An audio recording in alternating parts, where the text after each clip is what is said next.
मग आता देवेंद्रजी मुख्यमंत्री आहे, आता तुम्ही उरावर बसल्या काय शेतकऱ्यांच्या? जमीन त्या ठिकाणी झाली तर 40 लाख एकर आहे, 50 लाख रुपये एकरची जमीन आहे, काही काही ठिकाणी 1 कोटी रुपये एकरची जमीन आहे. मग शेतकऱ्यांना पैसा देत असताना असा कंजूसपणा का करता? एका ठिकाणी तुमच्या महत्वाकांक्षी प्रकल्प राबवत असताना देवेंद्रजींनीच त्या कालखंडामध्ये सरकारवर टीका केली. उद्धवजींना त्या कालखंडात देवेंद्रजींनी प्रश्न विचारला होता हा की असं का करतात तुम्ही? शेतकऱ्याच्या उरावर बसलाय का? शेतकऱ्याच्या जीवावर बसलाय का? मग आता देवेंद्रजी मुख्यमंत्री आहे, आता तुम्ही उरावर बसलाय का शेतकऱ्यांच्या? आता काय करतायत तुम्ही? आता तुम्ही कायदा बदलावा ना. जो मूळ कायदा आहे त्याच्या त्यानं मग शेतकऱ्यांच्या जमिनी घेत असताना त्यांच्या वडिलोपार्जित जमिनी हिसकून घ्यायच्या, त्यांच्या भावना त्यांच्याशी निगडीत असतात, अशा जमिनी घ्यायच्या आणि त्यांना नाममात्र दरामध्ये भाव द्यायचा आहे. कदापि शेतकरी आता ह्या जमिनी तुम्हाला देणार नाही, हे प्रकल्प होऊ देणार नाहीत, अशा स्वरूपाची मानसिकता सरकारच्या शेतकऱ्यांची झालेली आहे. मुक्ताईनगर तालुक्यामधल्या जमिनी शेतकऱ्यांच्या जात आहे, शेतकरी रडून राहिलाय, कलेक्टर हसतोय, टिंगल करतोय त्या शेतकऱ्यांची, हम तो नहीं दे सकते, हम तो नहीं कर सकते. एकाच शेतामध्ये एकाच ठिकाणी 2 भाव शेतकऱ्याचे देत आहेत.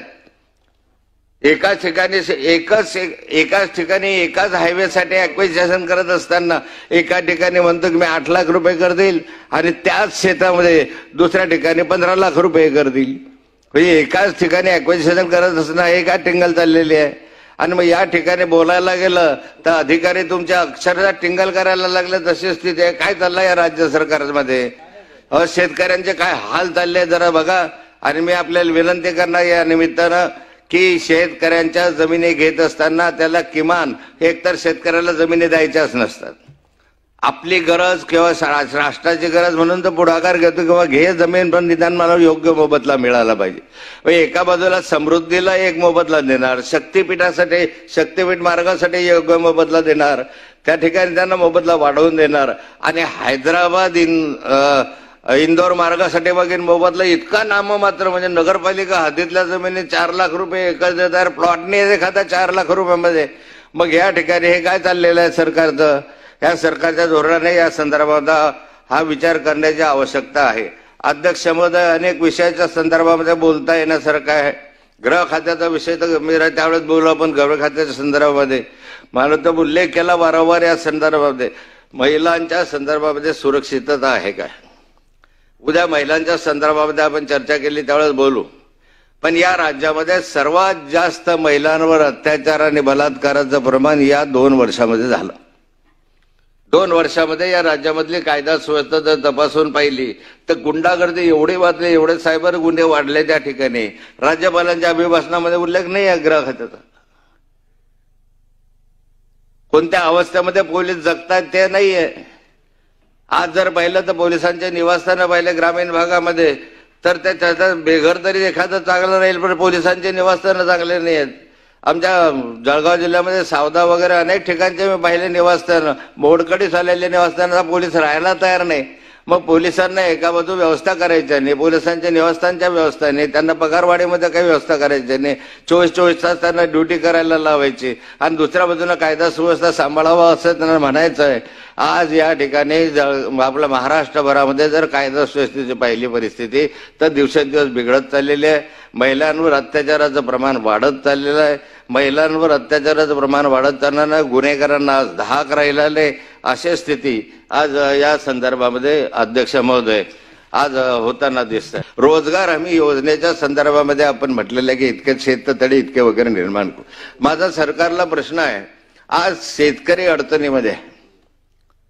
रोजगार हमीच्या माध्यमातून शेतकऱ्यांना लागणारा शेतमजूर आज मिळत नाही.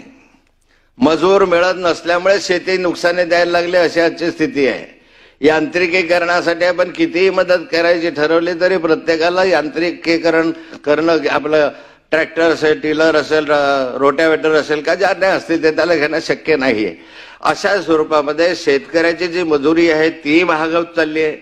कापूस गातोय या ठिकाणी 7,500 7,000 रुपये प्रति क्विंटलनं, आणि वेचायचं त्याला 10 रुपये किलोने. म्हणजे एका वेळेला वेचाई जायची 10 रुपये किलो, कापूस विकायचा 7,000 रुपये क्विंटलने. म्हणजे हे काय?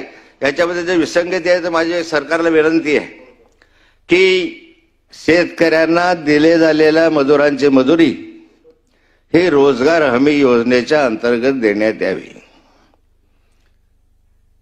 रोजगार हमीतूनच काम करतो ना तो. तुम्हाला मजुरांच्या हाताला काम देणावं ही रोजगार हमी योजनेचं मुख्य सूत्र आहे.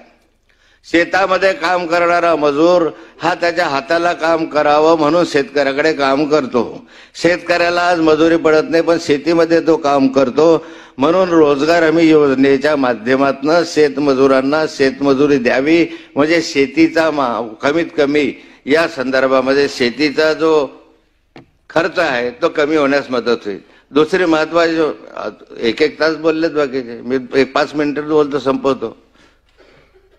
म्हणजे बाकीच्यांचं मी पाहत होतो एक तास तुम्ही रेकॉर्ड करा 40 मिनिट 45 मिनिट, पण मला हे बोलायचं नाही जास्त. मी एवढं 2-3 शब्द आपला मुद्दे सांगतो.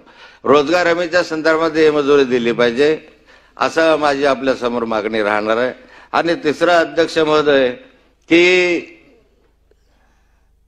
सहकाराच्या माध्यमातून मगाशी सांगितलं की बँकांना मदत करण्याची गरज. आता ज्या बँका एनपीए मध्ये गेल्या लगेच नोटीस देतं सरकार की तुम्ही एनपीए मध्ये का गेलात, पण एनपीए मध्ये का गेले ते कारण जर शोधायचे ठरले त्या ठिकाणी एका बाजूला कर्जमाफीच्या घोषणा हे कारण आहे, दुसऱ्या बाजूला तुम्ही त्या ठिकाणी दोघांना संस्थांना की आम्ही 1 लाखावरचं 2 लाखावरचं कर्जाचं व्याज घेणार नाही हे तिसरं धोरण आहे.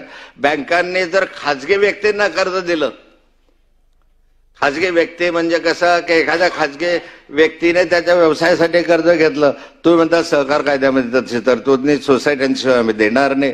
पण धोरणामध्ये जर बदल करून एखाद्या बँकेने त्या ठिकाणी एखाद्या उद्योगाला कर्ज दिलं असेल आणि त्या उद्योगाकडून नियमित कर्ज फेड होत असेल किंवा त्या कर्ज दिलं त्याचं 10 पटीनं 5 पटीनं जर त्या ठिकाणी मार्गेज केलं असेल काय हरकत आहे. जिल्हा बँका नुकसानीत काय जायला लागला.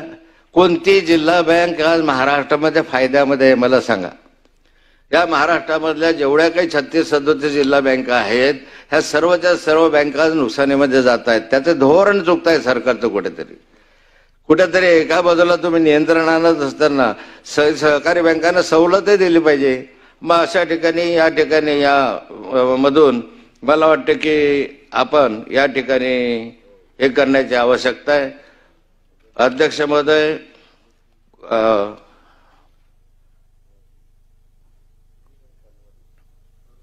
बाकीचे विषय मी आता अर्थसंकल्प अधिवेशनात बोलेल. फक्त एवढंच मी बोलणार आहे याच्यामध्ये की राज्यपालांचं अभिभाषण आहे. या राज्यभरामध्ये शेतकऱ्यांच्या आत्महत्या ह्या दिवसेंदिवस वाढत आहे. या आत्महत्या रोखण्यासाठी आम्ही काय उपाययोजना करणार आहे हे कमीत कमी राज्यपालाच्या एक शब्दानं तरी टाकायला पाहिजे होतं. हजारो शेतकरी आज फाशी घेऊन मरत आहे, हजारो शेतकऱ्यांच्या आत्महत्या होत आहे. सरकारचं धोरण काय आहे का शेतकऱ्यांना असं किडेबंग्यासारखं मरू द्यायचं आहे. त्या आत्महत्या वाचवण्यासाठी या शेतकऱ्याला काही मदत करणार आहात की नाही तुम्ही. मला आपल्या माध्यमातून उत्तरामधून अपेक्षित आहे की या राज्यामध्ये या 5 वर्षामध्ये किती शेतकऱ्यांनी आत्महत्या केल्या, किती शेतकऱ्यांना तुम्ही अनुदान दिलं. लाडके बहीण करत असताना या संदर्भामध्ये लाडके बहिणीला पैसा जरूर द्या, जो द्यायचा आणखी 21 रुपये वाढवून द्या, त्याच्याबद्दल आमचं धोरण नाही. पण स्वर्गीय गोपीनाथ मुंडे अपघात विमा योजना बंद आहे. संजय गांधी निराधार योजना 6 महिन्यापासून पैसे दिले नाही. वृद्धभूमी योजना 6 महिन्यापासून 8 महिन्यापासून पैसे मिळालेले नाही. अनेक योजना अशा आहे की वर्षानुवर्ष आपलं 1 वर्ष झाले त्या माणसांना अनुदान नाही आहे. म्हणजे ते मरतायत तिकडे, त्यांचं नियमित अनुदान जे आहे ते अनुदान मिळत नाही. आणि या ठिकाणी पाहिलं तर लाडकी बहीणसाठी पैसा तुमच्याकडे आहे आणि या गोरगरीब माणसांसाठी योजना बाकी एका ठिकाणी बंद होऊन राहिलेल्या आहेत. मग सरकारचं आहे काय धोरण. त्या तरी योजना बंद करून टाका, एकतरी योजना सुरू करून टाका. तुमच्याजवळ पैसा नाही आहे. पैसा नसताना मग अशा योजनांची लांबी यादी आहे ते कशासाठी करतायत. नियमितपणे पैसा मिळाला पाहिजे. स्कॉलरशिपचा पैसा मिळत नाही आहे, शाळांचं अनुदान वेळेवर मिळत नाही आहे, शाळांचं वेतनेतर अनुदान तुम्हाला देता येत नाही, शिक्षक भरती तुम्ही बंद करून टाकलेली आहे. तुम्ही या ठिकाणी अशा अनेक योजना आहेत की ज्या बंद केल्या. या योजना त्वरित सुरू केल्या पाहिजे. राज्य सरकारने या संदर्भात धोरणात्मक निर्णय घ्यायला पाहिजे. मला खेद वाटतो की राज्यपालांचं अभिभाषण मी पहिल्यांदाच इतक्या वर्षात पहिल्यांदा असं पाहिलं त्रोटक भाषण.